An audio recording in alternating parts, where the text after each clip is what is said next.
बिस्मिल्लाहिर्रहमानिर्रहीम।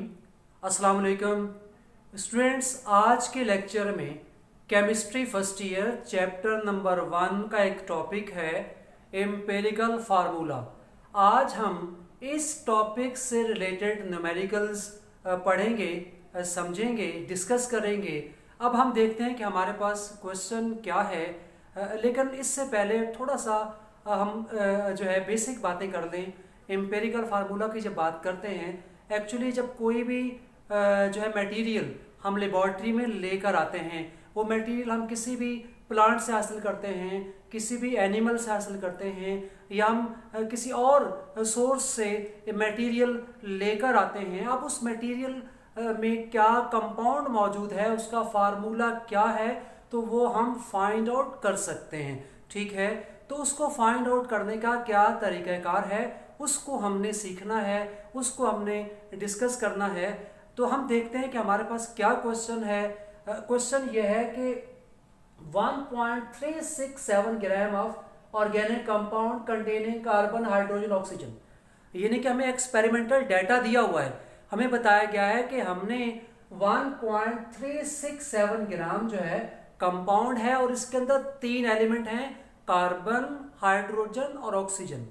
ठीक है, अब इसको क्या किया गया, जलाया गया। जब इस कंपाउंड की कंबस्शन करवाई गई तो क्या हुआ, इससे कार्बन डाइऑक्साइड कितनी बनी, 3.002 ग्राम, और इससे H2O कितना बना, 1.640 ग्राम। ठीक है जी, ये चीजें बनी। उसके बाद कहा गया कि इसका एम्पिरिकल फार्मूला फाइंड आउट करना है। अब आप जरा गौर कीजिएगा कि ये जो कंपाउंड हमने इतनी अमाउंट में लिया, अलग किया है, एक्चुअली ये कंपाउंड हमारे पास ज़्यादा अमाउंट में मौजूद है। ठीक है, हमने इसमें से थोड़ा सा अलग कर लिया है उसके ऊपर एक्सपेरिमेंट करने के लिए, उसका फार्मूला फाइंड आउट करने के लिए। ये अमाउंट ज़रूरी नहीं कि इतनी हो, ये अमाउंट थोड़ी कम या ज़्यादा भी हो सकती है। बहरहाल अभी जो आपके पास एक्सपेरिमेंटल डेटा है, इसके अंदर क्या किया गया, इस कंपाउंड में से इतने ग्राम कंपाउंड अलग कर लिया गया और फिर इसकी कंबस्शन करवाई गई और कितना कार्बन डाइऑक्साइड बना, कितना H2O बना, ठीक है, वो बता दिया गया। अब इस कंपाउंड का हमने क्या करना है, एम्पिरिकल फार्मूला फाइंड करना है। अब इसके एम्पिरिकल फार्मूला फाइंड करने के डिफरेंट स्टेप्स हैं। इसका एक तरीक़ाकार है, उसको आपने समझना है। इसके स्टेप नंबर 1 में हम क्या करते हैं, जितने भी एलिमेंट दिए हुए हैं हर एलिमेंट का मास फाइंड करते हैं। स्टेप नंबर 1 में क्या करते हैं, मास ऑफ ईच एलिमेंट, और दूसरे स्टेप में क्या करते हैं, परसेंटेज ऑफ ईच एलिमेंट, और थर्ड स्टेप में क्या करते हैं, मोल रेशो, और फोर्थ स्टेप में क्या करते हैं, सिंपल रेशो। 4 स्टेप बताएं, mass of each element, percentage, mole ratio और सिंपल रेशो। इसके बाद हमारे पास एम्पिरिकल फार्मूला आ जाता है। अब सॉल्यूशन का आगाज करते हैं। सबसे पहला स्टेप क्या बताया कि आपने हर एलिमेंट का मास फाइंड आउट करना है, और किस तरह से फाइंड आउट करता है करना है, इसको यहाँ सीखते हैं। और एलिमेंट यहाँ कितने हैं, 3 एलिमेंट हैं, कार्बन, हाइड्रोजन, ऑक्सीजन। तो पहले हम कार्बन का मास फाइंड आउट कर लेते हैं। कैसे फाइंड करेंगे, किस तरह से फाइंड करेंगे, इसको आपने तवज्जो से समझना है। अब जरा देखना, यहाँ पर इस कंपाउंड को जब जलाते हैं तो कार्बन डाइऑक्साइड इतने ग्राम बनता है। ठीक है, कितने ग्राम, ये आपके सामने मौजूद है। इसी से हमारे पास कार्बन का मास आएगा। ठीक है, अगर कार्बन डाइऑक्साइड 3.002 ग्राम है तो उसमें कार्बन कितना है, इसको समझने के लिए यहाँ आ जाएं। यहाँ देखें, ये आपके पास जो है यहाँ पर 3.002 ग्राम क्या है, 3.002 ग्राम कार्बन डाइऑक्साइड है। तो इसके अंदर कार्बन कितना है, कार्बन कितने ग्राम है। ठीक है, ये हम बताना चाहते हैं, तो कैसे बताएंगे, पहले इसको यहां समझते हैं फिर उस तरफ आते हैं।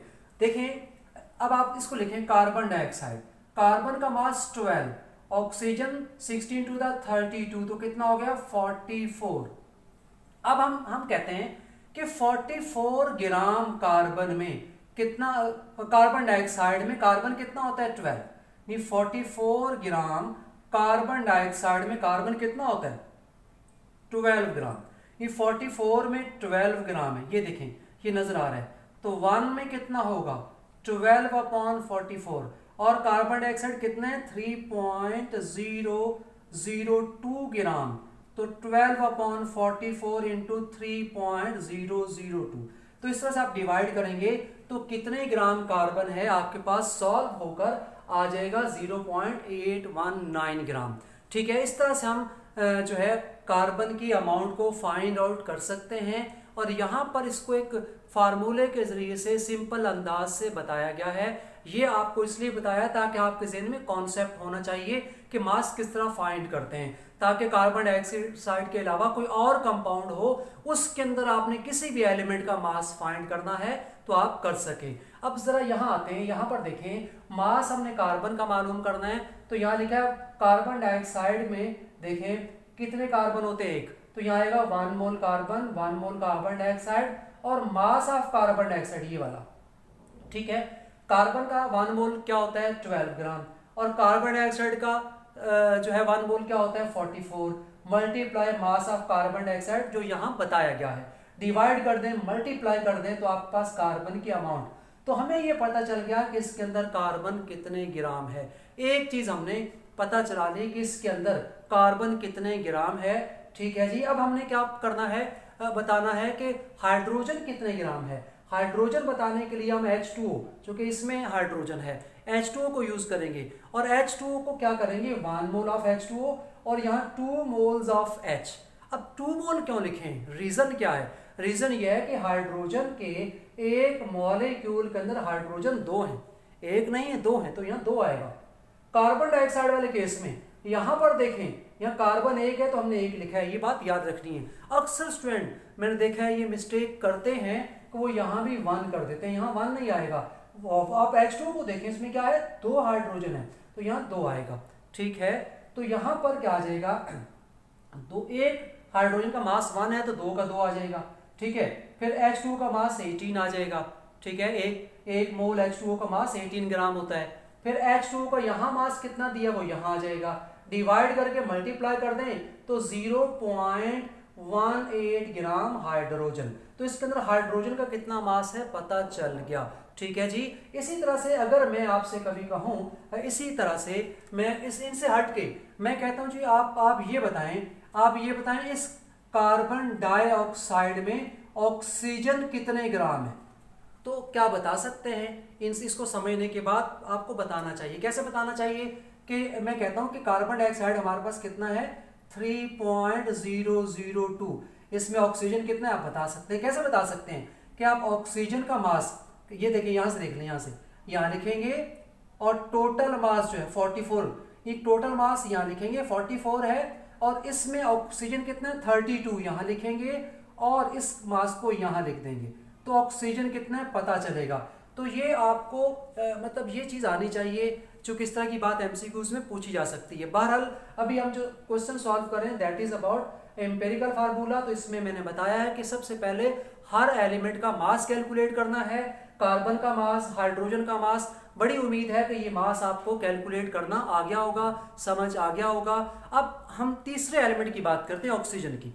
ऑक्सीजन का मास कैसे कैलकुलेट करेंगे, ऑक्सीजन का मास देखिए इसमें भी है और इसमें भी है, दोनों में कैलकुलेट करेंगे, फिर दोनों को ऐड करेंगे, फिर जाकर आंसर आएगा। ये तो बड़ी लंबी कैलकुलेशन हो गई। इसके अलावा कोई हमारे पास शॉर्टकट है, कोई आसान तरीका है? यकीनन साइंस हमें बहुत सारे आसान तरीके बताती है। अगर आपका माइंड साइंटिफिक है तो आप बड़ी आसानी से पता चला सकते हैं कि ऑक्सीजन का मास कितना है। अभी बात करते हैं कैसे पता चलेगा, ज़रा यहाँ समझिएगा तवज्जो से। कार्बन का मास पता चल चुका है, हाइड्रोजन का पता चल चुका है, ऑक्सीजन का। इन दोनों से हमें फाइंड आउट करके फिर ऐड करना एक लंबा प्रोसेस है। तो हम आसान तरीके से मास कैसे फाइंड कर सकते हैं इसको ज़रा सीखिएगा। इसको सीखने के लिए आपको एक एग्जाम्पल बताते हैं, उस एग्जाम्पल को पहले समझें। फॉर एग्जाम्पल देखें, यहाँ पर इस जगह पर मैं कहता हूँ 3 जो है बॉल्स हैं। ये 3 बॉल हैं, एक बॉल ए है, एक बी है, एक सी है। मैं आपसे ये कहता हूँ इन तीनों बॉल का टोटल मास 100 ग्राम है। फिर मैं कहता हूँ बॉल जो बी है इसका मास जो है वो 30 ग्राम है। मैं कहता हूँ बॉल सी है, इसका मास जो है 40 ग्राम है। ठीक है, तो बताएं इसका मास कितना होगा। इसका 30, इसका 40 है, टोटल तो 100 है। तो आप थोड़ा सा सोचेंगे तो आपको बात समझ आ जाएगी कि 30 क्या 40 क्या, तो इसका कितना होगा 30 होगा। कैसे पता चला, इस 100 में से टोटल मास में से इन दोनों का मास क्या कर दे माइनस, 100 में से माइनस कर दे इन दोनों का मास, तो आपको पता चल जाएगा कि कितना मास है, किसका मास ए का, तो पता चल जाएगा कि कितना मास है 30 ग्राम। ठीक है, इससे अब इसी आइडिया को यहाँ अप्लाई करते हैं। यहाँ 3 एलिमेंट हैं, कौन से एलिमेंट हैं, कार्बन, हाइड्रोजन, ऑक्सीजन, यानी कि आपके पास 3 एलिमेंट हैं, कौन कौन से, कार्बन, ठीक है, हाइड्रोजन और ऑक्सीजन। इन 3 एलिमेंट में से आपको 2 एलिमेंट का मास पता चल चुका है, कार्बन का मास भी और हाइड्रोजन का भी, देखें आप कैलकुलेट कर चुके हैं। उसके बाद ऑक्सीजन का मास, अब आपको टोटल मास भी पता है, टोटल मास ये लिखा हुआ है, ये लिखा हुआ है, टोटल मास में से इन दोनों का मास क्या कर दे माइनस कर दे, तो किसका मास आ जाएगा, ऑक्सीजन का। लेकिन इसके बगैर भी सोल्यूशन पॉसिबल है, मैंने बता दिया कैलकुलेट कर सकते हैं, लेकिन अगर नहीं भी करें तो भी सोल्यूशन पॉसिबल है। अब ये देखते हैं कैसे पॉसिबल है, आगे बढ़ जाते हैं। अब हम नेक्स्ट स्टेप पे जाते हैं। नेक्स्ट स्टेप में क्या करना है, to calculate the percentage of each element, हर एलिमेंट की परसेंटेज किस तरह कैलकुलेट करेंगे। परसेंटेज कैलकुलेट करने का तरीकाकार बहुत सिंपल है, जैसे आप अपने मार्क्स की परसेंटेज कैलकुलेट करते हैं कि obtain marks divided by total marks multiply with 100, तो यहाँ पर भी ऐसा ही है, यहाँ पर भी वही कॉन्सेप्ट अप्लाई हो रहा है। आपने परसेंटेज कार्बन की फाइंड आउट करनी है, तो क्या करेंगे, कार्बन का मास ये आप कैलकुलेट कर चुके हैं, यहाँ आ जाएगा, और कंपाउंड का टोटल मास यहाँ आ जाएगा, मल्टीप्लाई बाय 100, तो ये परसेंटेज आ गई कार्बन की। अब परसेंटेज ऑफ हाइड्रोजन पर, तो आप समझ गए कि हाइड्रोजन का mass divided by total mass multiply with 100, तो ये परसेंटेज आ गई हाइड्रोजन की। उसके बाद अब आपके पास क्या बच गया है, ऑक्सीजन। तो परसेंटेज 3 चीजों की, 100 में 3 चीजें हैं, तो 3 में से 2 तो पता चल चुकी है ना, तो तीसरी का पता चला सकते हैं। तो 100 में से इन दोनों को माइनस कर देंगे तो तीसरे की परसेंटेज आ जाएगी। ठीक है, तो मास के बगैर भी हमने सॉल्व कर लिया, परसेंटेज पता चला ली। वैसे मास के थ्रू भी पता चलाएंगे तो भी आंसर वही आएगा। मास कैसे फाइंड आउट करेंगे, मैंने डिफरेंट मेथड बता दिए। एक तो ये बता दिया, दोनों यहाँ से ऑक्सीजन कैलकुलेट करें, यहाँ से कैलकुलेट करें, फिर ऐड करें, एक लंबा प्रोसेस है। फिर एक आसान तरीका बताया, इस तरीके से भी आप कैलकुलेट कर सकते हैं। उसके बाद ना कैलकुलेट करें तो भी परसेंटेज कैसे आएगी ये भी बता दिया, सारी बातें आपको बता दी। अब आपने कौन सा वे इस्तेमाल करना है, डेफिनेटली आप जो शॉर्टकट होगा, जो इजी वे होगा उसी को अडॉप्ट करेंगे, उसी से क्वेश्चन को सॉल्व करेंगे। अच्छा, अब आपके पास तीनों की परसेंटेज आ चुकी है, कार्बन, हाइड्रोजन, ऑक्सीजन। अगला स्टेप क्या है, मास पहले स्टेप में, दूसरे स्टेप में परसेंटेज, तीसरे स्टेप में मोल रेशो। मोल रेशो किस तरह से फाइंड आउट करते हैं कि जो भी परसेंटेज एलिमेंट की आई है उस परसेंटेज को उसके एटॉमिक मास से डिवाइड करते हैं। फॉर एग्जांपल कार्बन का मोल रेशो, कार्बन की परसेंटेज डिवाइडेड बाय 12, तो ये आ गया। ठीक है, इसी तरह से हाइड्रोजन की परसेंटेज डिवाइडेड बाय 1, तो इसका मोल रेशो आ गया। फिर ऑक्सीजन का मोल रेशो किस तरह कैलकुलेट करेंगे, इसकी परसेंटेज डिवाइडेड बाय 16, तो मोल रेशो। ये सब का मोल रेशो आपने कैलकुलेट कर दिया है। ठीक है, यानी मोल रेशो के लिए percentage divided by atomic mass, जो भी जिस भी एलिमेंट की बात हो रही है उसका एटॉमिक मास बस आप लिख देंगे तो ये मोल रेशो आ जाएगा कि इनका आपस में मोल रेशो क्या बनेगा। अब हम आगे बढ़ते हैं, इसके बाद हम बात करते हैं कि जी स्टूडेंट, अब हम बात करेंगे इसकी सिंपल रेशो की। सिंपल रेशो किस तरह से कैलकुलेट करते हैं, तो सिंपल रेशो कैलकुलेट करने के लिए ये हमारे पास मोल रेशो आ चुका है। इनमें से जो स्मॉलर वैल्यू है उस स्मॉलर वैल्यू से सबको डिवाइड करेंगे। मैं एक छोटी सी एग्जांपल देता हूं, मैं कहता हूं कि ये 2 है, ये 8 है, ये 12 है, इसका सिंपल रेशो कैलकुलेट करेंगे।